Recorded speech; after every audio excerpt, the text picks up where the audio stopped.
All right, so this is the live guided interdimensional astral travel meditation report for the last week of August of 2025. And since we have been doing meditations to the goddess Sekhmet for at least the past 3 meditations, we are going to be talking about her. So please put in the comments your experience with these meditations. If you haven't watched them, go watch them. Go to the live section and watch them.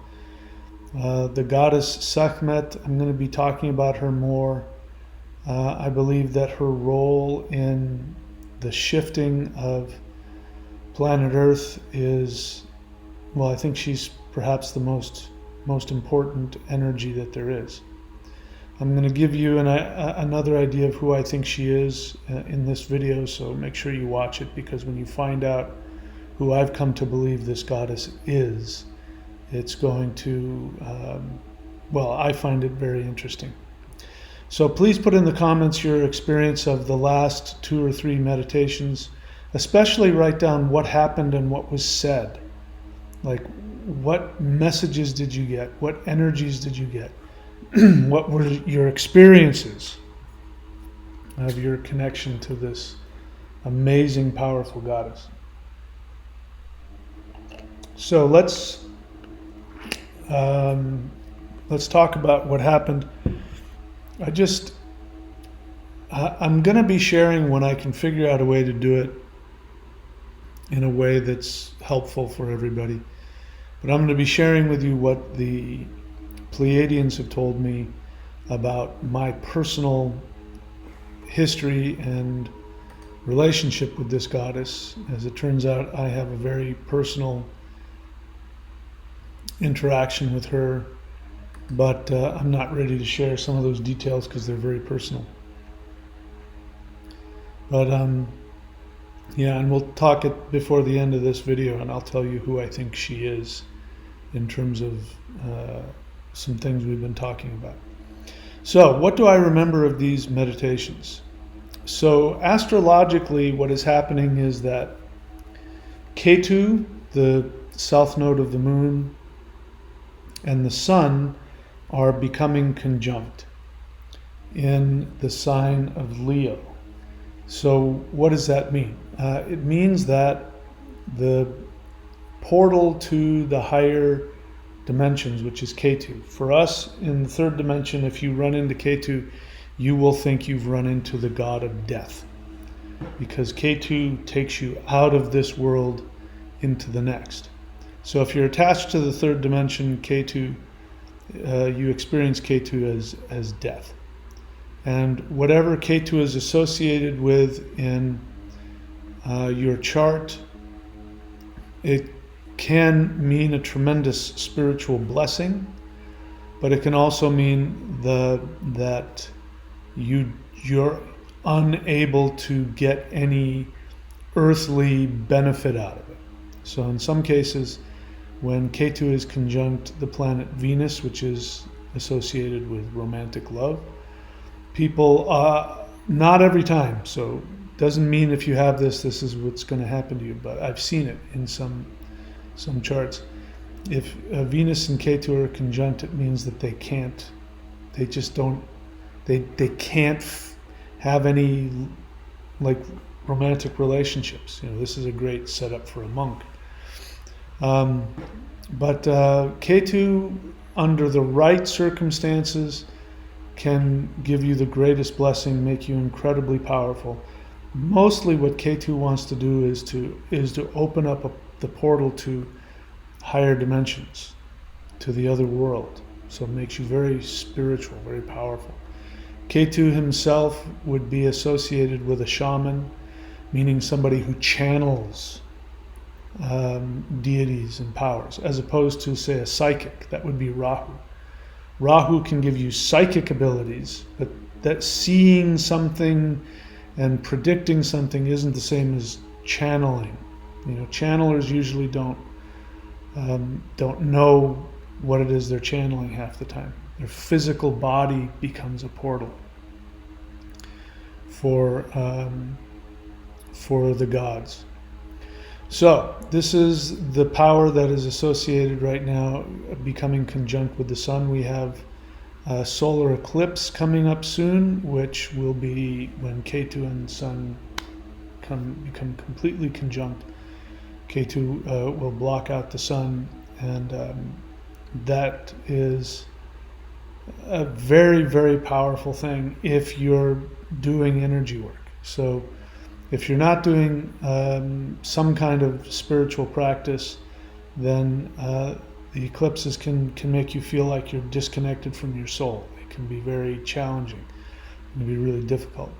If you're doing spiritual practices like mantras, meditations, qigong, spirit fighting, especially spirit fighting, then you will be able to channel huge amounts of spiritual energy. So that is what's going on, and that explains what has been happening in our meditations. So in the past 2 or 3 meditations, what I've seen is I go directly into the meditation, do the whole breath to get connected, and then I immediately see this, the bright white sun, and then there's this black hole portal, which is Ketu, in front of it. So you just kind of see a ring of fire, and then in front of that I see Sekhmet, and she's standing there in front of that scenario. And so I've seen that twice now, and the way that I interpret that is that she is being a guide through this incredibly powerful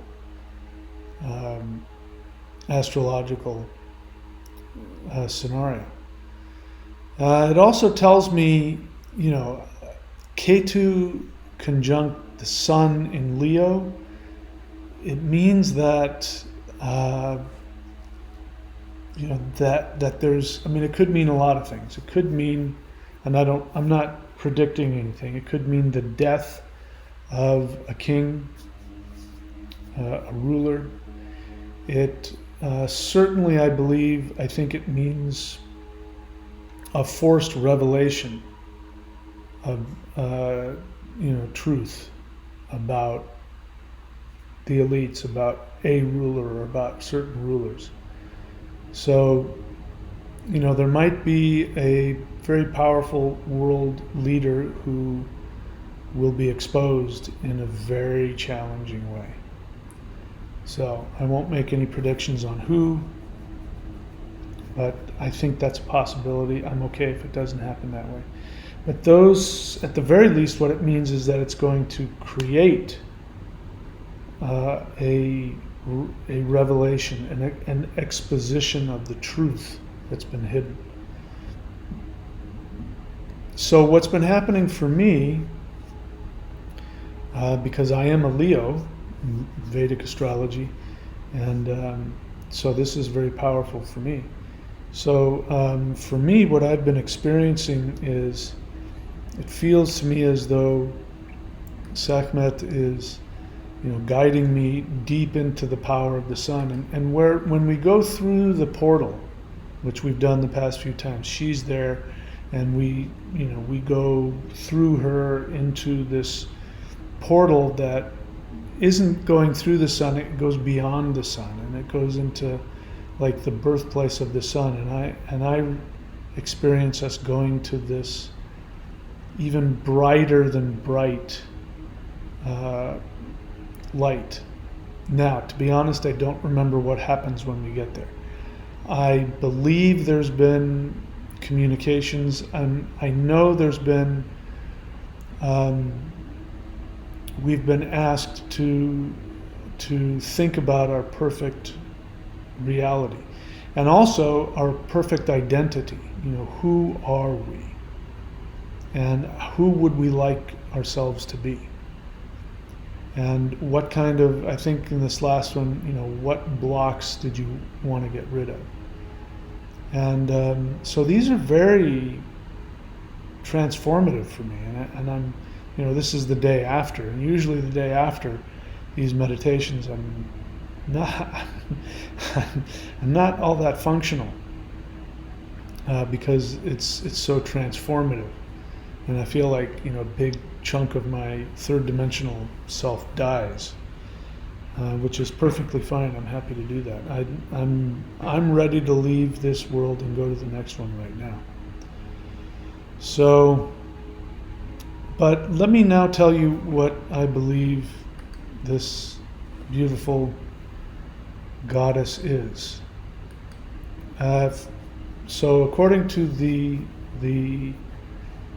mythology, Sekhmet is the feminine power of the creator god. So the Egyptian creator god is not the same as the Abrahamic creator god, who sits on a throne outside. He's separate from his creation, and he looks down and he points his finger and says, you do this and you do that. The creator god is actually everything in the Egyptian understanding. So I believe the word for that is panentheistic, that the deity is inside of everything. So that means that everything is that deity, whereas the Abrahamic is that everything is the creation. He's back, he's above it all. But this creator is everything. And so in the beginning, as he was creating the world, two of his children, which represent air and water, they ran off, and so he wanted to find them. So he took his left eye, pulled it out, and sent it to go find his children. Now that left eye was his feminine power, Sekhmet. The word Sekhmet means feminine spiritual power. It means Shakti. So his energy. So to be clear, all humans and gods are the same. They're made up of masculine and feminine. So this part of the god himself would be the masculine part, and then his power is the feminine. And so he sends out his power to go find his children. And then as he's sad because he misses his children, the tears that he cries becomes human beings. So we could go really deep into that. I'm not going to even touch that because it's so deep. But it means that human beings are this God. That everything is this came from this God. The source of all consciousness. So when his energy comes back, his feminine energy comes back, she finds that he has replaced her. He's put another eyeball in where she was so he could see.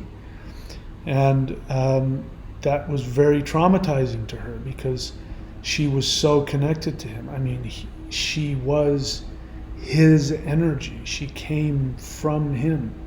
And so it was incredible. I mean, it was the worst possible feeling she could go through, to feel abandoned like that.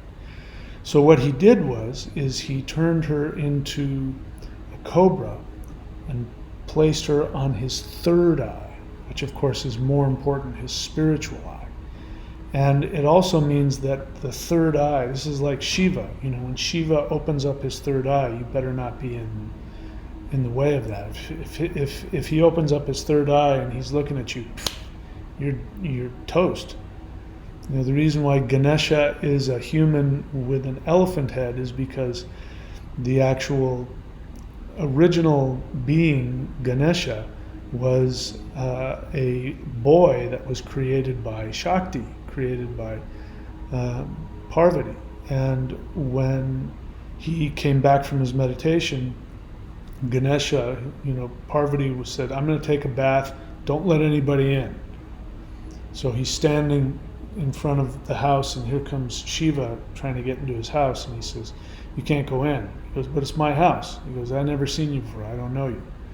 So the gods take Shiva aside and say, you can't let him get away with that. You're the king of this universe. You can't let him get away with it. So he opens up his third eye, and his laser beam comes out and just vaporizes the boy's head. And this is again Ketu. So that's so in order to keep his wife happy, he went out and found the head of a baby elephant and put it onto Ganesha, the human boy's body, and put the head on there. That's why he has the head of an elephant. So the fact that that Atum has his Shakti, his feminine energy, as a cobra on his third eye. So she's been now elevated. She was just his left eye. Now she is his third eye. So if he looks at you with that third eye, she's going to destroy whatever negativity is within you, because that would be a threat to your consciousness. So she is out to destroy anything that threatens your consciousness. And so if you are in a good connection with her, then you will grow spiritually. If you're attached, then you're at odds with her, and you've basically taken her off the throne, and that's going to be your downfall. Anyway, so now let me take it a step further. So we know from the mythology that she is the protector of the pharaoh, protector of the king, because Atum, besides becoming the creator god, he was also in the mythology the pharaoh of Egypt, the king of the earth, king of the whole world. And so she's his protector, as well as his daughter, as well as his consort. They have an incredibly close, deep relationship. And so anyway, I'm feeling her energy as I'm talking. That's why I'm hesitating. So what does that have to do with the physical body? So what have we been learning? We've been learning about this energy that the immortals, the light beings, want to awaken within us, which is that She energy, which is the lightning energy that surrounds the soul. So as you know, every human has this. Your soul is Atum, and your soul is a projection, a holographic projection of the source consciousness. It's not something that is stuck in you and trapped in there. It is continuously being projected into your third dimensional body. But if there wasn't anything higher dimensional to protect it, it would, your soul would, your body would explode. It couldn't handle that energy. The third dimension couldn't handle that energy. And at the same time, your soul is so pure, it can't tolerate the lies, the deceit, the violence, the evil, the betrayal, all of the duality and the negativity that's here in the third dimension. So there needs to be a protective force. So the energy that surrounds the heart, and we know that there's an electromagnetic field around the heart. That's what life is. You can cut off both of your arms, both your legs, you won't die. But if your heart stops beating, because your heart is actually creating an electromagnetic field. We know that.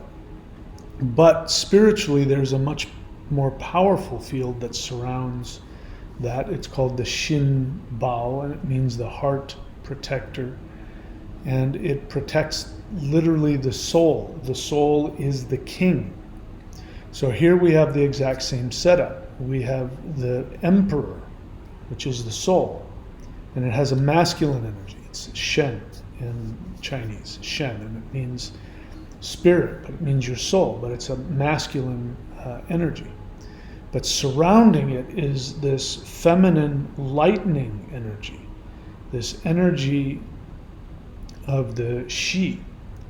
And this is a higher dimensional feminine lightning fire energy that is surrounding and protecting the soul. And as you know, it normally stays it stays dormant. It's self-contained because this third dimension is a much lower level.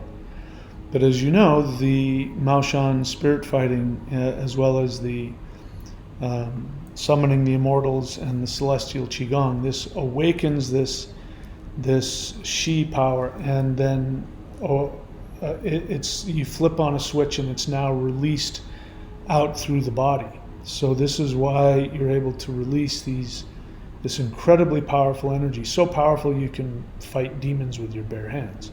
It's the only way that you can do that is if that energy is released through the body. And so that's who this being is. This being, Sekhmet, this feminine power of the sun, which again is the soul. The feminine power of the soul, of the infinite, the most purifying, most amazingly wonderful, I mean, just so powerful. This is this goddess. So this is who we're, I was going to say worshiping. This is who we're connecting to when we've been doing these live guided meditations to Sekhmet. There's no way to do this without releasing that energy. So this is again why I understand why I was taught these practices. It's because this goddess wants to now have a larger, more direct connection to human beings to help them shift up. She wants to be that cobra on your third eye and allow your soul to expand into this reality. So that's how I see her. Anyway, if you want to do that, you can go to thunderwizard.com down here, and you can subscribe to the Warrior 90-Day Lightning Qigong. That will connect you to that. You can also go to the shop here at thunderwizard.com, and you can get Summoning the Immortals. That will open up the Sekhmet energy. The Celestial Qigong you see next to that, that will also open up the Sekhmet energy. And of course you see all those 5-element spirit fighting sets. All of those open up that energy. You can get them one at a time here at thunderwizard.com in the shop, or you can go to maoshan.thunderwizard.com. And anyway, I'm completely, totally devoted to teaching this to as many people as want to learn it. And this will connect you directly to the single most powerful energy in the cosmos, which is this wonderful being, this wonderful heart-centered, purifying solar goddess known as She Who Is Power, Sekhmet.